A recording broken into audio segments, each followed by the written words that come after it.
Hello and welcome to our webinar today. My name is Dr. Heather Wensler, and following today's presentation, I will provide my contact info should you ever have any questions or need to reach out to me. But I did want to thank you for joining today. Enjoy. Let's get started by setting our notifications for our Teams experience. To do that, locate the three bars stacked one on top of the other and click to enter that menu. Upon opening the menu, you'll notice that there are quite a number of notifications that you can set. The first is your availability, so you should check that when you first come in the morning. You can also set a status message, you can turn your notifications on or off, and you can change a few settings, and you can even find out what's new with Microsoft Teams. A status message is simply a custom message that people will see when they click on your profile picture to look at your availability. Now let's take a look at notifications in the iPad app for Teams. There are a number of notifications that you can set for Microsoft Teams. One of the most important is quiet hours. Quiet hours allows you to tell Microsoft when notifications should be completely muted. So you can set daily quiet hours, and you can also set quiet days, entire days where Teams will not send you your notifications. Now let's take a look at the settings options. Settings allows you to select things such as the overall theme of Teams. It will also allow you to go back to the same notifications screen as before. You can also select your data and storage to minimize what is stored on your iPad. And you can look at your profile. You can also add additional accounts, such as a personal Office 365 account, so that you can switch back and forth in Teams. All content in Microsoft Teams is searchable by topic, keyword, or name of person. At the top of the screen, you can click on the magnifying glass and type in a search term that you are looking for. It will search all entries, including people, chats, messages, and files. And you can further refine your search by clicking on the tabs marked people, messages, or files. And any of those which contain your search terms will appear for you to choose. So on the Teams tab, there are a couple of things that you can do to customize your experience. You can also create new teams from your iPad app. Next to the word Teams near the top of the screen, you'll see an icon of two people and a plus sign. Clicking on that icon allows you to create a team, to browse teams, or to join a team in your organization with a code. Next, click on the gear icon. This will take us to the Manage Teams menu. Clicking the gear option allows you to manage all of the teams which you are a part of or that you have created. Once all of the teams opens, you have the choice of whether you wish to see them in your teams list or not. By default, they are all checked. If you have a team that you are not using very often, you can uncheck it and it will no longer show in your teams list. You can still access it by coming back to this screen and clicking the check mark. Notice to the right of each of your teams, there is an ellipses. Clicking the ellipses will give you additional actions for that team, and it depends on your role in the team. For example, the team I'm currently highlighting, I am only a guest in. So I am very limited in what I can do, but I can, as a guest, view members, I can view all the channels, or I have the option of actually leaving the team. Clicking the ellipses to the right of a team which I am an owner or creator of, you can see that I have a little bit different actions that I can perform. I can manage the members of the team, which means I can add members and delete members. I can manage the channels of the team, adding and deleting those. I can leave my own team, or I can edit the team. and editing is just the name and the pictorial icon to the left of the team name. I can also delete the team, but keep in mind that deleting the team deletes everything permanently. When I'm finished, I just click the caret to the left of Manage Teams to return to the Teams screen.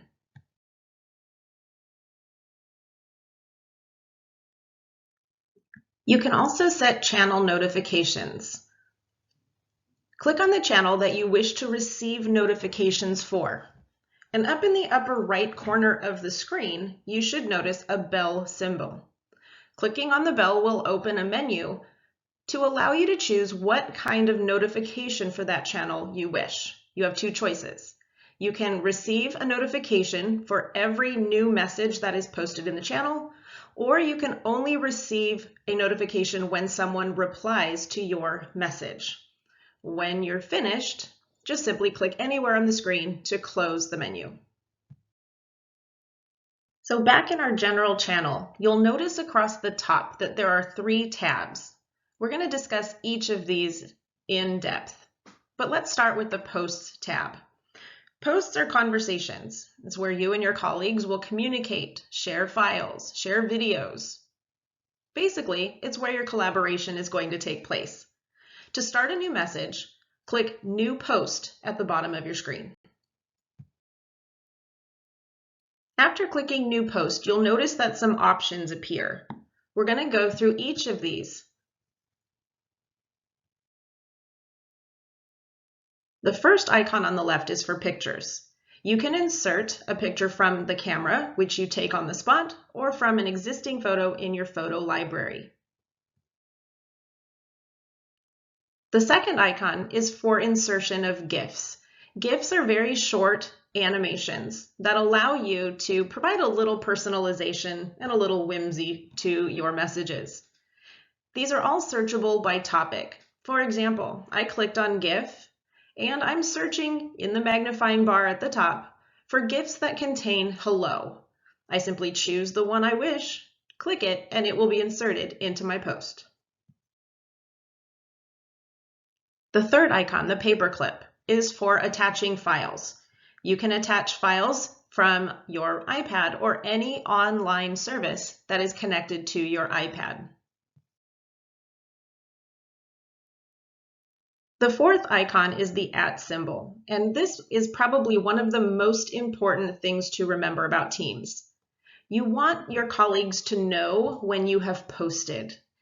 It allows for quick turnaround and complete conversations without too much of a delay. So we call it an @ mention. And to do this, you simply type the @ symbol and then begin typing the name of the person, or you can type the name of a channel, or you can type the name of the whole team. So if you type the name of the person, then just that person will receive a notification of your message. If you type the name of a channel, everyone who is a member of the channel will receive a notification that there is a posting. If you type the whole name of the team, then everybody on the team will receive a notification that a new post has been made. Clicking on the fifth icon, the letter A with the paintbrush, allows you to do a little bit more rich text formatting. Not only that, but you can also set messages as being important or not. So this gives you a little flexibility and a little control over the size, the color, and the font itself.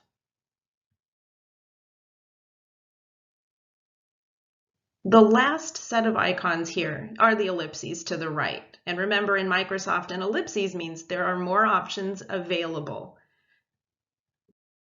When I click the ellipses, these are the options that are presented to me. Yours might be slightly different, but go ahead and play around and see what each of these does. When I'm ready, all I need to do is click on the send button, which is the purple paper airplane arrow in the bottom right, and my message will post into my channel. Okay, and that's the Post tab. Back up at the top, notice the tab for Files. When you click on it, any files that have been uploaded by anybody in the team will appear here and can be accessed by all.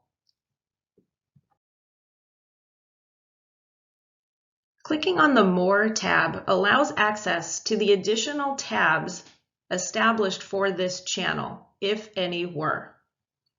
Notice in this case there is a staff notebook and notes. Each channel that you create, including the general channel, which is automatically created, has tabs that are in common. Each channel that's created, of course, has a posts, and each has a notes.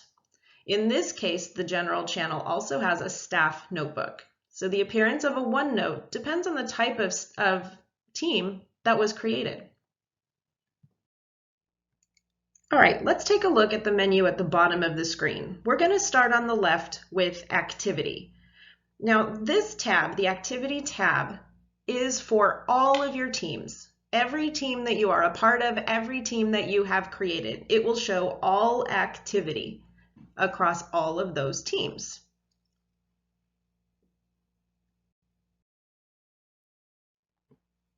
Clicking the word feed at the top of the activity section opens up a choice. You can see all feed from everybody in every team, or you can sort only your activity.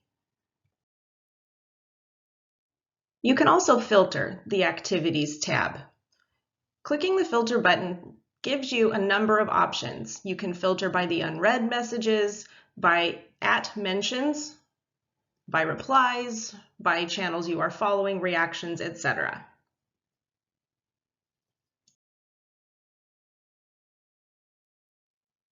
Next to the Activities tab at the bottom is the Chat tab. And again, this is universal. So this is all chats that you have been a part of, the most recent, of course, across all of your teams that you are a member of or that you have created. You can click on any of the chats to revisit.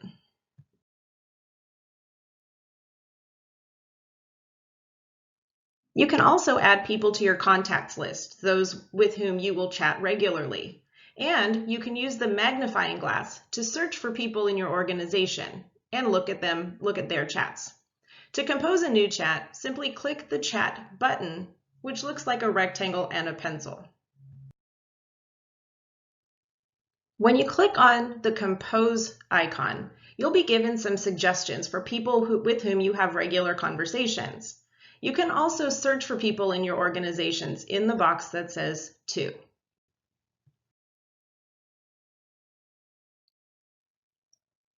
Skipping over the Teams button, we have the Assignments tab.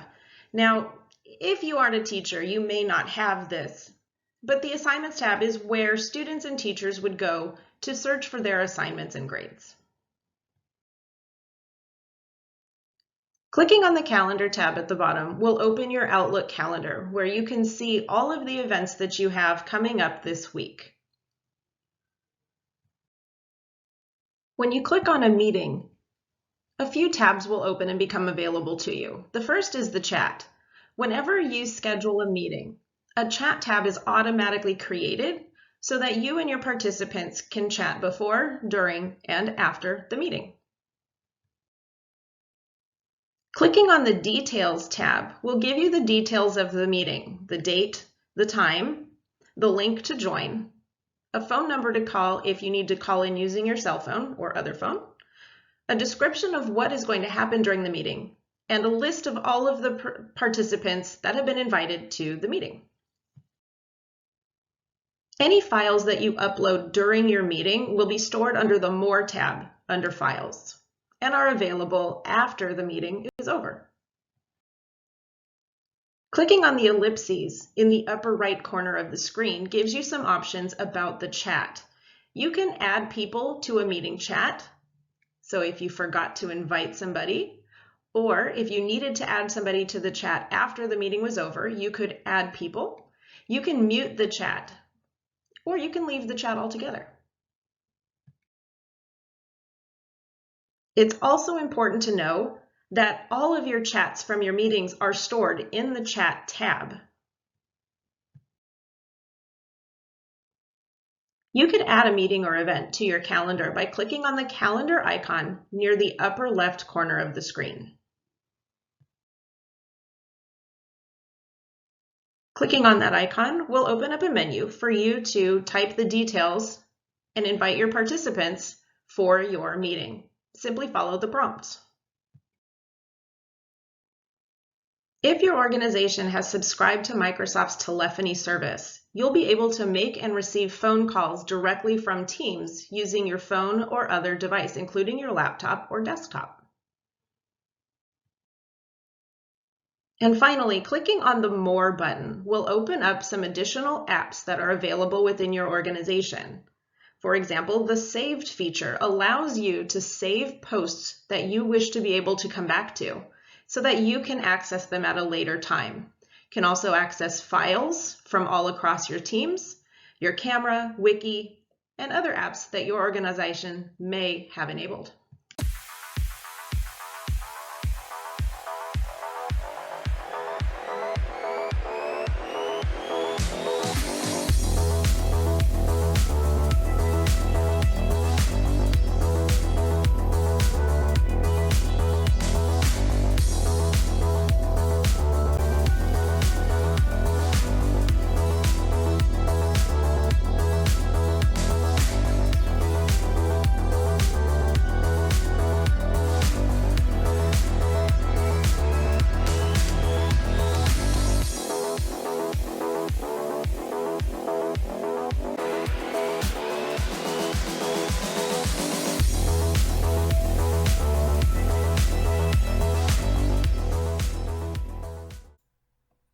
Thank you for joining me today. I hope you were able to learn more about Microsoft's products. My contact info is on the screen should you have any questions at all. On my website, you can schedule small and large group trainings or even one-to-one consultations. I have also provided a link to access all of my Microsoft webinars on my YouTube playlist. My email is also posted, and I encourage you to follow me on Twitter to stay up to date with all the latest Microsoft news. Thanks again for joining, and I look forward to seeing you again next time. Cheers.